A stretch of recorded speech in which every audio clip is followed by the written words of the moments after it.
সবাই বলে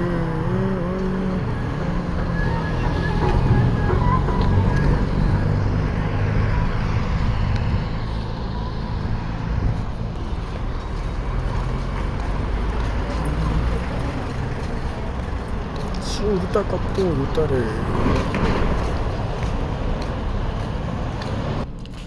আসসালামু আলাইকুম। এই তো ডিউটি শেষ করে রুমে যাচ্ছি।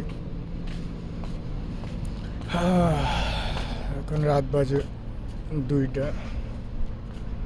আর জুম্মা, আজকে জুম্মা দিন।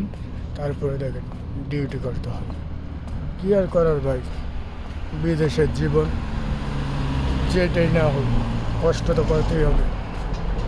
প্রায় 13 ঘন্টা ডিউটি করে আসলাম জুম্মা দিন। এই দেখেন সব সব খালি হয়ে গেছে।